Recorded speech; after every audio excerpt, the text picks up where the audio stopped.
Aduh, gila, macet banget Jakarta. Mana gue naik TJ lagi. Aduh, udah berdiri, desek-desekan. Sumpah, capek banget tinggal di Jakarta. Lebay lu. Kayak baru sehari aja tinggal di Jakarta. Lu belum ngerasain aja naik KRL. Apalagi di gerbong cewek. Chaos banget, coy. Bentar dong. Aduh. Wih, kenapa lu, Bre? Pagi-pagi muka lu udah cemberut aja. Pusing gua. Kemarin gua habis ngurus adek gua di sekolah Jakarta. Susah banget dapatnya. Gua udah datang ke sekolah nih. Bayangin aja, nggak ada hasilnya. Sabar ya.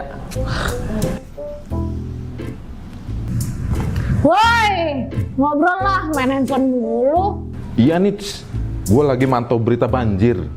Mak gue barusan telepon, katanya selokan di depan rumah gue sudah meluap. Ah, emang warga lo aja kali pada buang sampah sembarangan.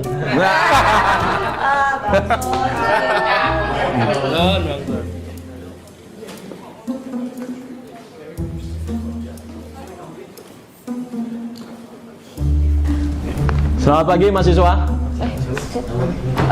Pagi Pak. Mata kuliah apa hari ini? Mata kuliah keterbukaan informasi publik Pak. Oke, tentang KIP ya. Kita mulai diskusi soal itu sekarang ya. Sebelumnya perkenalkan, saya Yuda. Saya dosen pengganti kalian kuliah hari ini. Saya mau tanya, ada yang tahu apa itu keterbukaan informasi publik dan kenapa itu penting? Ya, silakan kamu yang di depan. Menurut saya, keterbukaan informasi publik adalah penyediaan informasi tentang aktivitas penyelenggaraan pemerintah yang harus disertai dengan mudahnya masyarakat untuk dapat mengakses informasi tersebut, Pak. Seperti itu. Ada pendapat yang lain? Saya, Pak? Oke. Menurut saya, keterbukaan informasi publik itu penting. Dengan KIP, setiap orang jadi tahu apa yang dilakukan oleh pemerintah. Misalnya, program pengelolaan sampah dan juga penanganan banjir. Selama ini, kita selalu menjadi objek dari kebijakan pemerintah tanpa kita harus tahu apa yang harus kita lakukan. Oke, menarik. Ada pendapat yang lain? Lagian Pak, kalau tidak mau terjadi banjir, pemerintah dan masyarakat harus berkolaborasi. Pemerintah harus terbuka memberikan informasi publik, mulai dari perencanaan, strategi penanganan banjir, hingga transparansi anggaran penanganan banjir. Kan dengan begitu, masyarakat pun menjadi subjek yang akan turut serta dalam mengantisipasi terjadinya banjir, Pak. Izin menambahkan, Pak. Seharusnya setiap badan publik di Jakarta dapat mengelola informasi publiknya dengan baik. Apalagi badan publik yang terkait dengan masalah-masalah yang disampaikan teman-teman tadi. Lagian kan kita punya undang-undang KIP, seharusnya clear. Oke, good. Ada pendapat lagi yang lain atau tidak sepakat? Ya, silakan. Terima kasih, Pak. Menurut saya nggak sepakat ya.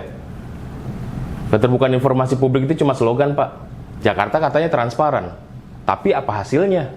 Masalah tetap banyak, seperti banjir, macet, polusi, sampah di mana-mana, dan ketimpangan. Sama aja, Pak. Izin Pak, saya. Kemarin saya baca berita Pak. Berdasarkan laporan Komisi Informasi DKI Jakarta, jumlah pendaftaran sengketa informasi yang diajukan ke KI DKI Jakarta tahun 2024 mencapai 127 register. Hal ini menunjukkan bahwa masyarakat Jakarta masih belum sepenuhnya dapat hak informasi publik mereka. Begitu, Pak. Apa yang disampaikan oleh Sony itu benar, Pak. Betul, ada ratusan register sengketa di DKI Jakarta. Tapi, mayoritas pemohonnya adalah LSM yang tidak memiliki tujuan yang jelas dalam memohon informasi. Hanya untuk mengganggu badan publik saja. Menarik. Apa yang teman-teman katakan ada benarnya.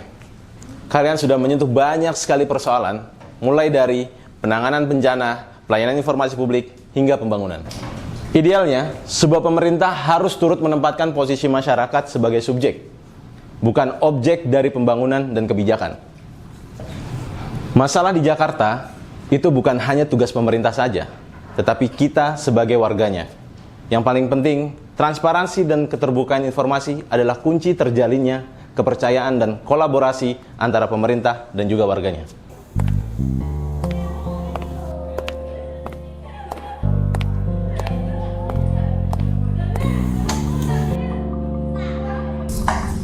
Assalamualaikum.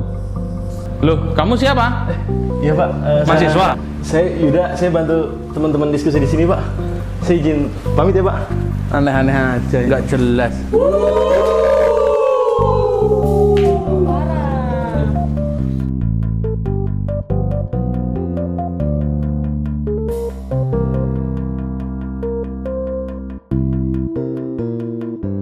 Baik, teman-teman mahasiswa, perlu saya jelaskan, membicarakan keterbukaan informasi publik adalah merupakan salah satu bentuk solusi persoalan di Jakarta. Nah, harus kita ketahui bahwa keterbukaan informasi publik itu harus punya value. Kenapa keterbukaan informasi publik itu harus punya value? Karena dalam proses pemerintahan yang terbuka, transparan, dan berintegritas, itu adalah sebuah pemerintahan yang harus membuka partisipasi publik yang luas, membuka peran serta masyarakat yang ada, sehingga masyarakat ketika berpartisipasi, maka pemerintahannya harus terbuka. Maka dengan demikian, dengan keterbukaan informasi publik itu adalah kunci bagi pemerintahan yang demokratis. Dengan pemerintahan yang demokratis, terbuka dan transparan, maka kepercayaan dari publik akan tumbuh, dan pemerintah ketika akan menjalankan program-program pemerintahannya akan dipercaya oleh publik. Demikian, harus jadi perhatian ke teman-teman semuanya.